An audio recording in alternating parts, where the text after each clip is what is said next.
financiera y riesgo social. Los integrantes del equipo son Ana Paola Menábar, Gerardo Ceballos y Jaime Vélez. Comenzaremos explicando un poco el principio de riesgo sistemático. El rendimiento esperado es el rendimiento de un activo que se espera a futuro. Este rendimiento tiene riesgos, los cuales se dividen en dos: riesgo sistemático y riesgo no sistemático. El riesgo no sistemático es aquel que puede ser eliminado en su mayor parte con la diversificación. Sin embargo, el riesgo sistemático no es posible eliminarlo con la diversificación. El principio establece que la recompensa depende solo del riesgo sistemático de una inversión. Es decir, no importa la cantidad de riesgo total que posee un activo, solo la parte sistemática es relevante para determinar el rendimiento esperado y la prima de riesgo sobre el activo. Empezaremos con definir qué es la beta financiera. El coeficiente beta de una acción es el encargado de medir el grado de variabilidad de la rentabilidad de una acción. La beta financiera mide riesgo sistemático o de mercado. Cuanto más volátil sea una acción con respecto al índice de mercado, mayor será su riesgo de mercado. La forma de medir el nivel de riesgo sistemático es calculando el coeficiente beta, que indica la relación entre el riesgo sistemático de una inversión y el promedio del mercado. La interpretación de la beta. La forma de medir el nivel de riesgo sistemático es calculando el coeficiente beta, que indica la relación entre el riesgo sistemático de la inversión y el promedio de mercado. Por ejemplo, un beta de 0.5 indica que la inversión tiene la mitad de riesgo sistemático que el promedio, mientras que una beta de 2.0 indica que es el doble. Ya que el riesgo sistemático es el factor determinante crucial de rendimiento esperado de un activo, se necesita alguna manera o método para medir el riesgo sistemático de diversas inversiones. Este es el papel del beta financiero. El coeficiente beta es la cantidad de riesgo sistemático de un activo riesgoso en relación con un activo de riesgo promedio. A mayor beta también es mayor su rendimiento esperado. Por ejemplo, en esta tabla podemos observar que DIGAP tiene 0.48, mientras Google tiene 2.6. Por lo tanto, el beta de Google tiene un mayor rendimiento. De la beta. Cuando la beta es igual a 1, valor neutro, la acción se mueve en la misma proporción que el índice o posee el mismo riesgo sistemático. Por ejemplo, si el mercado subió un 10% en el último año, la acción también ha subido lo mismo. Y si ha bajado un 7%, la acción también ha bajado exactamente igual. Cuando la beta es mayor a 1, valor agresivo, la acción registra una mayor variabilidad que el índice, lo que muestra que la acción tiene un mayor riesgo en el mercado. Por ejemplo, si en el mercado ha subido un 8% en el último año, la acción ha subido más. Y si ha bajado un 12%, la acción también ha bajado más. Cuando su beta es menor a 1, un valor defensivo, la acción registra una menor variabilidad que el índice de referencia o posee para el mercado un menor riesgo. Por ejemplo, si el mercado ha subido un 7% en el último año, la acción ha subido menos. Y si ha bajado un 5%, la acción ha subido menos. Riesgo total y coeficiente beta. Considerando los siguientes datos, ¿cuál sería la mejor interpretación? Aquí tenemos un pequeño cuadro en el cual explicaremos por qué el riesgo y el coeficiente beta. El valor A tiene una desviación estándar del 40% y un beta del 0.50. El valor B tiene una desviación estándar del 20% y un beta del 1.5. En esta situación, A tiene el mayor riesgo total, pero tiene un riesgo sistemático mucho menor. Como el riesgo total es la suma del riesgo sistemático y no sistemático, el valor A debe tener un mayor riesgo no sistemático. Por lo tanto, B tendrá una mayor prima de riesgo y mayor rendimiento esperado a pesar de que su riesgo total sea menor. Con las betas de portafolio. Portafolio se refiere a carteras de inversiones o carteras de valores determinados. El riesgo de un portafolio no tiene relación simple con los riesgos que lo integran. Sin embargo, es posible calcular la beta así como el rendimiento de un portafolio. Por ejemplo, si invertimos la mitad del dinero en una empresa Apple y la otra mitad en Microsoft, ¿cuál sería la beta de esta combinación? Teniendo una beta de 1.14 en Apple y de 0.52 en Microsoft, para poder calcular la beta sería de la siguiente forma. Digamos beta de portafolio, que sería la combinación de ambas, dando como resultado 0.50 por 1.14 y 0.50 por 0.52, ya que como invertimos la mitad del dinero en cada una, únicamente calculamos cuál sería la beta total. Damos un ejemplo de las betas de portafolio. Suponiendo las siguientes inversiones de valor de acción A, B, C y D con la cantidad invertida, rendimiento esperado y la beta siguiente. Acción A, una cantidad de $1,000 con un rendimiento esperado de 8% y una beta de 0.80. Acción B, una inversión de $2,000 con un rendimiento esperado de 12% con una beta de 0.95. Acción C, una cantidad invertida de $3,000 con un rendimiento esperado del 15% y una beta del 1.10. Acción D, una inversión de $4,000 con un rendimiento esperado de 18% y una beta de 1.40. Entonces, ¿cuál sería el rendimiento esperado del portafolio? ¿Cuál es la beta del portafolio? Y por último, ¿este portafolio tiene más o menos riesgos sistemáticos que un activo promedio? Para poder resolver estas preguntas, primero se calcula el peso del portafolio. El total invertido fue de 10,000. De esta suma, 1,000 dividido 10,000, el 10% se invierte en la acción A, y asimismo 20% en la acción B, el 30% en la acción C y el 40% en la acción D. El rendimiento esperado sería de la siguiente forma. Rendimiento esperado me da igual al 0.10% multiplicado por el rendimiento esperado de A, y así sucesivamente. El 20% esperado por el rendimiento de la acción B, el 0.30 por la acción C y el 0.40 por la acción D, dándome un total de 14.9% en total del portafolio. Del mismo modo, la beta del portafolio sería el siguiente. La beta del portafolio es igual al rendimiento del 0.10 multiplicado por la beta A, del 0.20% multiplicado por la beta B, del 0.30 multiplicado por la beta C y del 0.40 multiplicado por la beta D, dándome un total de 1.16. ¿Qué significa esto? Que así este portafolio tiene un rendimiento esperado del 14.9% y una beta del 1.16. Como esta beta encontramos que es mayor que 1, este portafolio tiene un riesgo sistemático mayor que el activo promedio. Luego de la beta de portafolio encontramos la beta y la prima de riesgo. Considerando un activo A y un activo libre de riesgo, resulta posible calcular algunos betas y rendimientos esperados posibles de un portafolio variando los porcentajes invertidos en esos dos activos. Por ejemplo, si 25% del portafolio está integrado en el activo A esperando, tenemos el siguiente resultado. El rendimiento del activo es del 0.25 multiplicado por lo esperado. Esto le sumamos el 1 menos el 0.25, que es el porcentaje del portafolio, nos da el rendimiento esperado de este. Asimismo, podemos calcular la beta del mismo, el cual sería este 0.25 multiplicado por la beta de A.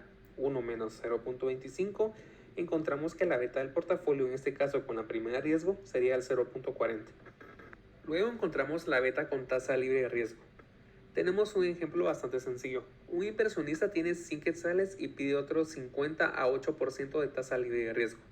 La inversión total del activo A sería de 150 o 150% de dinero del inversionista sería de la siguiente forma.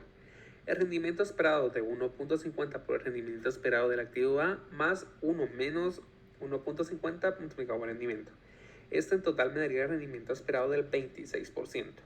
Y para calcular la beta de portafolio sería de la siguiente forma. Beta del portafolio me da igual a 1.50 multiplicado por la beta de A más 1 menos 1.50.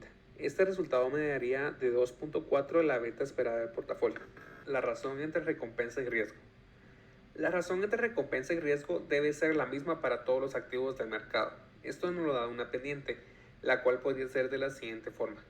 El rendimiento esperado del inicio menos el rendimiento esperado del final dividido la beta. Por ejemplo, si un activo tiene el doble de riesgo sistemático que otro, la prima de riesgo es 2 veces mayor. Digamos que el rendimiento esperado pasa del 8% al 20%. y con una beta del 0 al 1.6, un aumento del 12%. Así la pendiente de la recta sería de 12% dividido 1.6, el 7.5%. Y para finalizar encontramos la razón entre recompensa y riesgo. A razones simples es lo siguiente: a mayor riesgo hay mayor recompensa. Sin embargo, podemos ver en esta gráfica cómo vamos viendo que la beta del portafolio va afectando al rendimiento esperado y cómo este puede afectar la pendiente de lo que se percibe o no al final del activo en recompensa. Y para finalizar estaría el siguiente ejemplo. Compañeros, espero estén muy bien. Yo les voy a explicar la parte práctica de la beta financiera y riesgo asociado. Sin embargo, también voy a hacer un breve resumen respecto al tema con algunos conceptos importantes para que tengamos de recordatorio y nos los llevemos e incluso podamos venir a repasar. Inicialmente, vamos a recordar lo que es un activo desde el punto de vista económico. Es el conjunto de todos los bienes y derechos con valor monetario que son propiedad de una empresa, institución o individuo. También es importante mencionar el activo financiero, que es un título que representa para su poseedor derechos sobre bienes o rentas, que es un pasivo para la gente que lo ha emitido. ¿Por qué recordar estos dos conceptos o definiciones como activo? Porque la definición en el concepto de beta financiera es que un activo puede descomponerse en dos elementos: riesgo sistemático y riesgo no sistemático. Entonces, el riesgo sistemático viene basado, como les comenté, del concepto del activo desde el punto de vista económico, un conjunto de bienes y derechos con valor monetario, porque esto se refiere, el riesgo sistemático se refiere a muchos activos. Como pueden ver por acá en la definición, el riesgo sistemático es el que influye en muchos activos, en mayor o menor medida, dado que esos tienen efectos en todo el mercado y se llaman también riesgos de mercado. El riesgo no sistemático es el que afecta a un solo activo o un grupo pequeño de ellos. Se conoce como riesgos únicos o específicos. Estos riesgos no sistemáticos se disminuyen con la variabilidad o con la diversificación, que es lo que les voy a explicar en momentos. Entonces, por definición, el riesgo no sistemático, como les decía, solo afecta a riesgos únicos o específicos, y de este análisis pues viene el principio del riesgo sistemático. Es que el rendimiento esperado de un activo depende solo del riesgo sistemático de ese activo, no del no sistemático. No importa la cantidad de riesgo total que posea un activo, el riesgo total es el riesgo sistemático más el riesgo no sistemático. Solo la parte sistemática es relevante para determinar el rendimiento esperado sobre el activo. Esto nos lleva al coeficiente beta. ¿Qué es el coeficiente beta? Es el que se utiliza para medir el riesgo sistemático. El coeficiente beta indica la magnitud del riesgo de un activo en relación con un activo promedio. Es decir, podemos pensar en activos como inmuebles, terrenos, acciones, títulos, bonos del Estado, etc. Y el coeficiente lo que mide es esa relación con un activo promedio. Un activo promedio tiene un beta de 1 en relación consigo mismo. Un activo con 0.5, por ejemplo, para fines de ejemplificación, tiene la mitad de riesgo que ese promedio del mercado, digamos. Y uno con 2, lógicamente, tiene el doble. Entonces, vamos a ver aquí unos ejemplos de betas de algunas empresas de acciones que son Gap, Coca-Cola, 3M, ExxonMobil, de Google, Electronic Pitch. Entonces, estos son betas que tienen esas acciones y se pueden comparar con uno del promedio de mercado, ¿verdad? Entonces aquí podemos ver que de Gap, que es el más bajo, es como lo ejemplificamos acá, tiene la mitad del riesgo promedio de uno del mercado. Entonces, entre más cercano a uno o abajo de uno esté, el riesgo de esta empresa o el riesgo de esta acción o activo es por debajo del promedio. Y obviamente, como ejemplo, Google, que es el que está en 2.60, tiene un 1.6 puntos porcentuales por arriba del promedio de mercado, lo cual en materia de una acción pues, se define como un beneficio, ¿verdad? O como como un buen producto, un activo para invertir. Luego, en seguimiento al principio de diversificación, lo que les comentaba del riesgo no sistemático, nos indica que a mayor cantidad de activos o a mayor cantidad de un portafolio, disminuye la beta o su riesgo en desviación. Y aquí lo podemos ver por la cantidad de acciones de 1 a 1000, la desviación estándar del promedio de los rendimientos y obviamente la medición de la beta del portafolio también disminuye siendo 1 el promedio hacia abajo hasta 39. Es una ejemplificación total. Aquí está el gráfico, como lo pueden ver. Aquí el riesgo diversificable es sinónimo del riesgo no sistemático. Entre menos acciones o entre uno, su desviación estándar incrementa. Y entre más acciones, que aquí pues habla de un promedio de 25 acciones, el riesgo disminuye. El riesgo diversificable es lo que existe en esta área bajo la curva. En algún punto el riesgo no diversificable pues ya no es significativo, lo que se refiere a esta gráfica acá con riesgo no diversificable. El punto es que el riesgo total de un activo como tal y el coeficiente beta es la totalidad de sus riesgos, el sistemático y el no sistemático. Un breve ejemplo, valor A, valor B, la desviación estándar en 40% y un beta 0.5 está abajo. Entonces, para podemos percibir que el valor A es el que tiene mayor riesgo total. Sin embargo, el valor B, teniendo un riesgo más bajo, digamos una desviación más baja y un beta más alto, representa una prima de seguro, por ejemplo, en el caso de que estos activos si tuviesen que asegurar, el valor B obviamente va a tener una prima más alta, porque tiene menor desviación, o visto desde un punto de vista financiero de asegurabilidad, tiene menos riesgo. Y un beta más alto que tiene un mejor rendimiento. Es decir, en la sumatoria del riesgo total entre el valor A y B, no implica que uno tenga mayor o menor o mejor riesgo que el otro. Simplemente lo que nos dice es que la totalidad de ambos riesgos que son el riesgo total y que uno de ellos se puede diversificar, que es el no sistemático, y el sistemático es el que no se puede diversificar y es el que vamos a medir con el coeficiente beta en relación a 1. Todo esto vamos a pasar al ejemplo práctico, cómo se calcula el coeficiente beta. El cálculo de beta está considerado por esta fórmula. Es la covarianza del mercado y el activo dividido la varianza del mercado. Entonces, este es un ejemplo que vamos a realizar. Nos piden que calculemos el coeficiente beta para las acciones de FedEx con base en los últimos 12 meses. Entonces, vamos a hacer la búsqueda de esta información. Yo les recomiendo para sus búsquedas de información en la web relacionado a la bolsa de valores, ir a investing.com, que es un sitio integral de información para las acciones del mundo. Entonces, vamos a buscar acá FedEx, que es la corporación de la Bolsa de Nueva York, y vamos a ir a ver sus valores.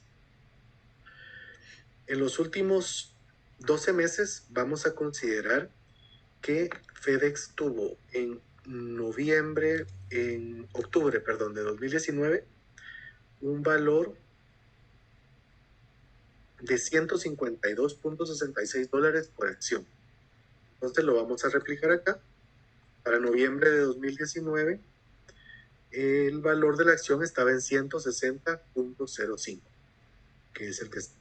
Entonces lo vamos a replicar de igual forma hasta septiembre de 2020 y luego vamos a calcular su rendimiento.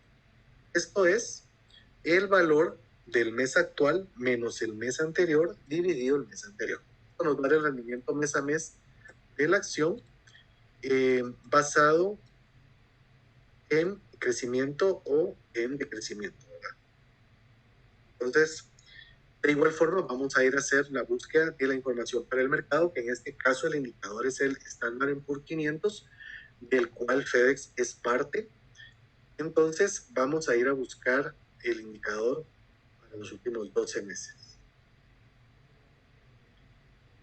Como podemos ver, en octubre de 2019, que es el valor que se nos está requiriendo, el Standard & Poor's estaba con un precio de $3,037.56.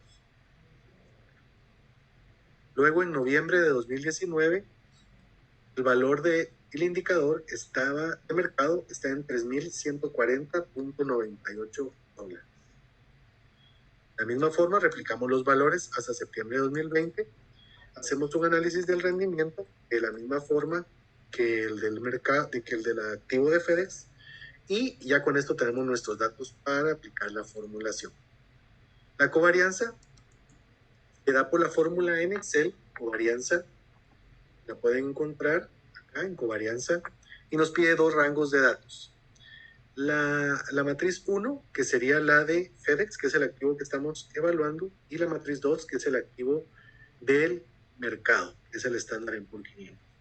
Seleccionamos nuestras dos matrices de datos. Es importante recordarles y mencionarles que Excel toma el promedio de los productos de las desviaciones para cada pareja de puntos de datos en estas dos matrices. O sea, Excel ya genera la información por sí. Entonces tenemos nuestra covarianza calculada acá y luego vamos a proceder a calcular nuestra varianza de mercado. Está dado por la formulación en Excel de varianza, como lo pueden ver acá. Y seleccionamos nuestra matriz de datos. Esto efectivamente nos genera la varianza del grupo de datos que, como pueden ver, está referido al mercado y la covarianza está referido al activo más el mercado. Por último, hacemos la división entre la covarianza del mercado y el activo y la varianza. Esto nos da para el coeficiente beta 0.83. ¿Qué quiere decir esto? Como está abajo de 1, que las acciones de FedEx tienen menos riesgo sistemático que el promedio de mercado. En este caso, el índice de referencia, el Standard & Poor's. Entonces, esta es la forma en que calculamos el coeficiente de beta y obviamente con esto podemos analizar los riesgos asociados y hacer, por ejemplo, en un portafolio como el que vimos al inicio, una diversificación de riesgos, ¿no? de análisis de riesgo. ¿Por qué? Si tuviéramos $100,000 para invertir, por ejemplo, en estas 7 acciones, yo puedo o podemos asignar un porcentual para cada una de ellas, disminuyendo nuestro riesgo diversificable, como esta tabla basada en el principio de diversificación, para minimizar el riesgo no sistemático y midiendo nuestro riesgo sistemático y asignar un porcentual para cada una de estas acciones. Entonces, ¿cómo lo hacemos? Una vez yo asigno un porcentaje de esos $100,000, por ejemplo, para cada una de estas acciones, lo multiplico por su coeficiente beta y ese resultado se suma o se hace una sumatoria de todos y nos va a dar un beta de portafolio. No lo quisimos implementar o hacer aquí prácticamente porque se desvía un poco del tema directamente, pero sí se los quisimos explicar para que sepan que como hicimos este ejercicio con una acción, podemos hacerla de muchas acciones más y replicarlo, hacer el ejercicio con un monto de inversión y a calcular un único beta de portafolio. Entonces, esta es la forma de realizarlo, compañeros. Espero que sea de productividad para ustedes, que haya sido esté claro. Y pues de igual forma, cualquier duda o cualquier inquietud que tengan en relación, pues con todo gusto nosotros estamos para apoyarles o para trasladarles información que sea requerida del tema. Que estén muy bien.